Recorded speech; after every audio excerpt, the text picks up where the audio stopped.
Hi everyone, I'm Alicia and I work at LACMA. Welcome to Andell Family Sundays Anytime. Hola, me llamo Alicia y trabajo en LACMA. Bienvenidos a Domingos en Familia Andell cuando quieras. I am super thrilled to introduce Storyteller Karen Golden. Estoy súper contenta de introducir cuentista Karen Golden. Now settle in for some amazing storytelling. Ahora alístense para unos cuentos maravillosos.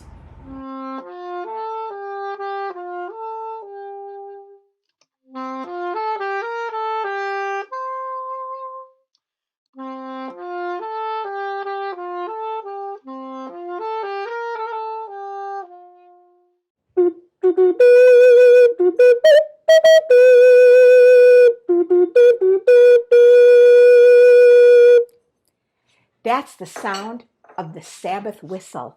And in a few minutes, the prince is going to come into the kitchen. He's going to smell his grandmother's challah. He's going to say the blessing, and Sabbath will begin. I heard the whistle. Is the challah done? I can smell it. Oh, grandmother, you made one of your most delicious challahs. Look, it's all brown and glossy. Baruch atah Adonai Eloheinu melech haolam hamotzi lechem min haaretz. Amen. My grandmother makes the most delicious challah in the whole world. I just love to eat my grandmother's challah. It's the best. Every week, the whistle would blow, and the prince would run into the kitchen.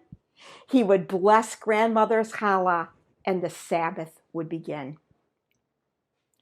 Week after week, month after month, until the prince grew up and became a man, and he became the king.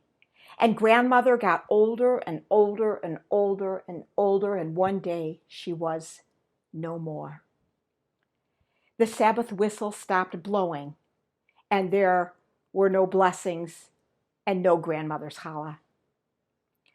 The king, who had been the prince, came up with an idea. He said, my grandmother wrote everything down.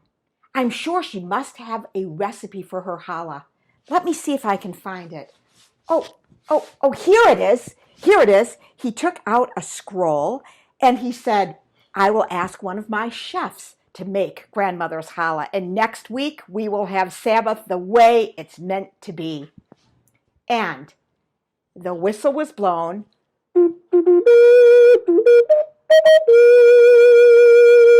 That is, after the chef made the recipe for grandmother's challah. Some flour, some water, yeast and eggs, and mix everything, and then punch it down and let it rise up, and punch it down, make 3 balls, roll them into 3 snakes, and then braid them over, and let's see, put it into the oven, and when it smells like challah, you say, voila, it's a challah. The king came into the kitchen.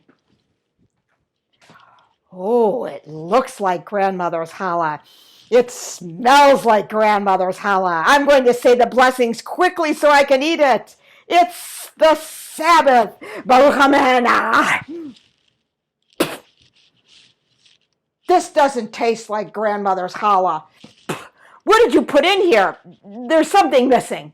He fired the chef and hired another. And the new chef looked at the recipe for grandmother's challah and followed it exactly. And the following week, the whistle blew. And the king came into the kitchen.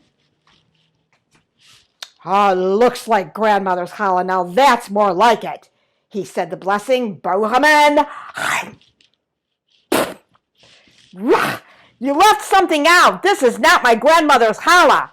He hired another chef and then fired the chef and hired and fired and hired and fired. None of them could seem to make it right. And then he sat on the throne very sad. I miss my grandmother's challah recipe. One day, a young woman came to visit the king. Why the long face? I want to taste my grandmother's challah again. Why don't you come to our house for the Sabbath? My grandmother makes the most delicious challah.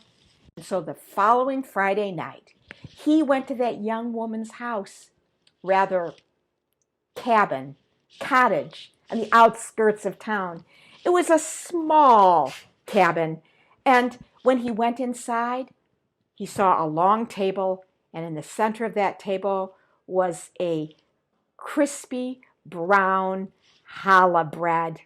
He looked at that challah and he said, "It looks like my grandmother's challah." And he said the blessings very quickly, Baruch Amen, and then he broke off a piece and who tasted it? Why, it tastes just like my grandmother's challah. It tastes delicious. I think this is it. This is my grandmother's challah. What is the recipe? Grandmother came into the room. Well, you want to know how I make challah? I put in some flour, and then I put in water. I crack a few eggs. I add a little bit of yeast, enough to cover my finger, and some salt, and I mix it up, and then I let it rise, and I punch it down, and I let it rise, and then I take 3 balls of it, and then I roll it into 3 snakes, and then I braid over, and then I look at the loaf. And I start thinking of all the people I love. I love my husband and my children and my grandchildren and my cats. And I let the love just pour out of my heart onto that challah. Like a glaze, I tell you, like a glaze. You mean the missing ingredient was love? Of course, sonny boy. Love is what grandmothers put into their cooking that makes it special. Well, he fell in love with the challah, with the grandmother, and with that young woman, and, well, they got married, and they all moved into the palace. And that grandmother made her challah for the rest of her days. And the Sabbath whistle blew.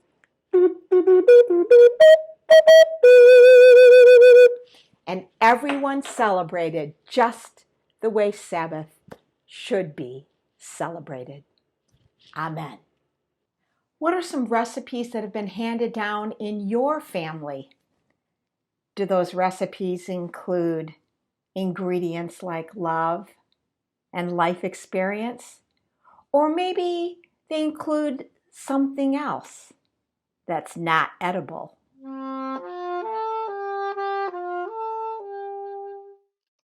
My story started 20 years ago right here in my backyard. I love to garden. And most of what I know about gardening, I learned from my mother, who was an avid gardener. So here I was in my backyard taking my neighbor on a garden tour when she pointed to the end of my yard and she said, "Why are you growing a peach tree under your composter bin?" I had never seen a peach tree before, so I didn't recognize those slender, feather-shaped leaves as being the leaves of a peach tree. But when she said peach tree, my mouth started watering. I was thinking of peach cobbler with ice cream and peach jam and peach preserves. And she said, "Hey, snap out of it. You're not going to get peaches from your peach tree because peaches only grow from grafted trees." Now, if you know nothing about grafting, then I'll explain it to you. They take a branch from one kind of tree and they attach it to the roots of another kind of tree. And that was not a grafted tree. It was a tree that had sprouted from a peach pit. "You should pull it out now," said my neighbor, "because it's just a weed and it's just going to become a bigger weed, a nuisance. You don't want that in your yard and you'll never get peaches." Suddenly, my mind began thinking about another story, the story of the little carrot seed The little boy who planted the carrot seed, and his father said, no, no, it won't come up. And his mother said, no, no, it won't come up. And his brother said, nah, nah, it won't come up. But the little boy in his heart knew it would come up, and he sang, carrots come from carrot seeds. I'll plant a seed, I'll grow it, I'll water it, I'll pull the weeds.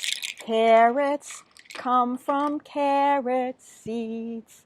And I began singing, peaches come from peach seeds. I have a tree, I'll grow it, I'll water it, I'll pull the weeds. Peaches grow from peach seeds. And the next day, I decided to move the composter bin.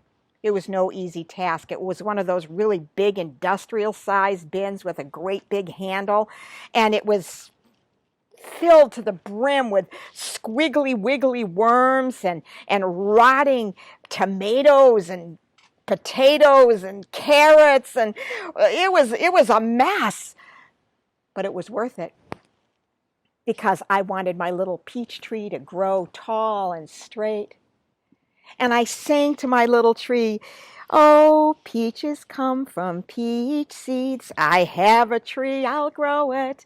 I'll water you, I'll pull the weeds, because peaches come from peach seeds. And then a week later, a friend of mine came over who was a gardening expert, and she looked at the end of my yard and said, what kind of a peach tree is that?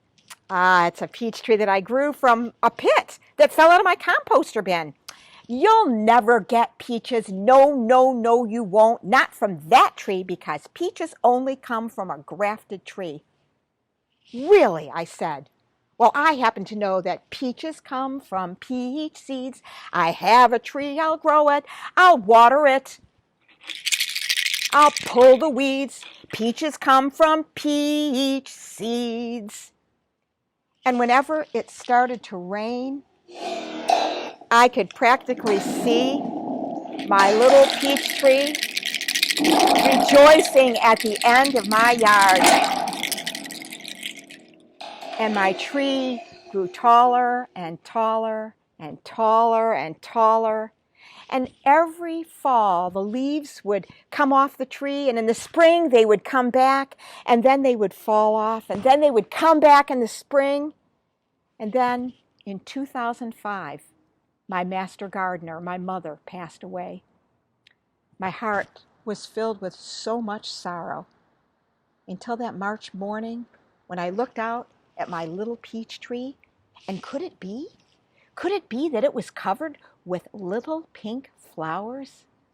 And those little pink flowers, they grew into 4 peaches, one for me, one for my husband, one for each of my daughters.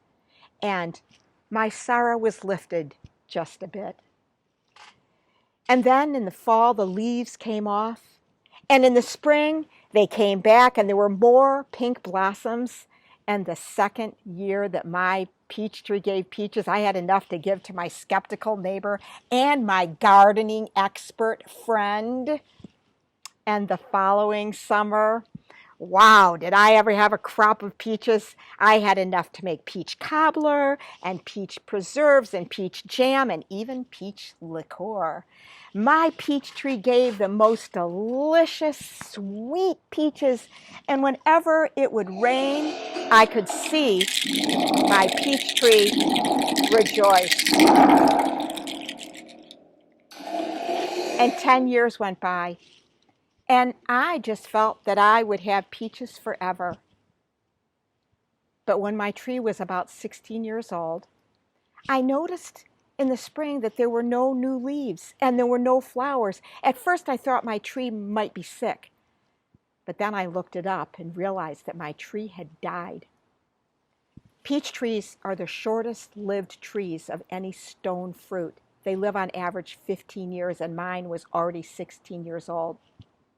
I was so sad looking at the end of my yard at my big dead tree.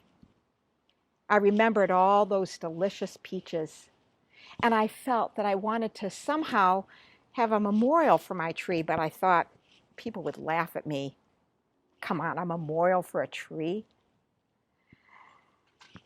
But then, one day, a boy who I was tutoring for his bar mitzvah came over to my house for a lesson, and his mother said, "You know, Adam has folded hundreds of paper cranes, and he'd like to display them on the tables at his bar mitzvah. Do you happen to know where I could find the branches of a dead tree and we could hang the paper cranes? After all, paper cranes are the symbol of hope and longevity. What a perfect thing to display at a bar mitzvah." And I was only thinking of those dead branches on my tree. And so I showed her to my backyard and I said, "Hey, look, you can cut as many branches as you want." And Adam's bar mitzvah had the most amazing centerpieces.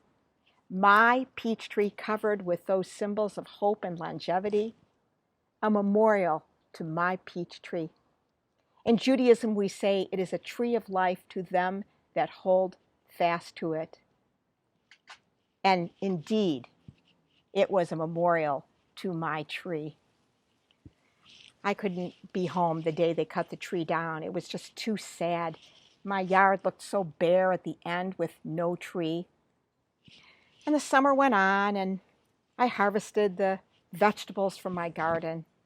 I told a friend of mine how sad I was over the death of my tree, and he even mailed me a peach from his peach tree that happened to be an offspring of my peach tree in hopes that the peach would sprout, but it didn't.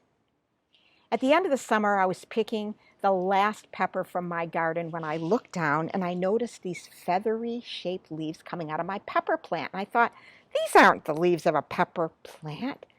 They're the leaves of a peach tree. That pepper plant had sheltered a baby peach tree that was growing. And I looked at that baby peach tree and I was filled with so much joy and hope, because peaches grow from peach seeds. I have a tree, I'll grow it. I'll water you, I'll pull the weeds. Peaches grow from peach seeds. Grow tall, little peach tree. Someday I know you will give me sweet, delicious peaches. The cycle of life has returned, and I am filled with hope.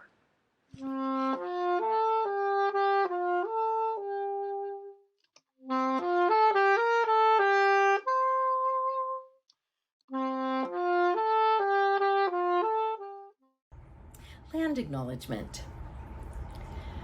LACMA respectfully acknowledges that the land on which our museum is built and the region that we serve is the traditional and unceded territory of the Tongva, Tatatviam, and Chumash people. Los Angeles County has been and is home to many indigenous peoples. As an art museum and a collecting institution, LACMA recognizes the role such institutions play in the continual displacement of indigenous peoples and is committed to working to dismantle the ongoing effects of this colonial legacy.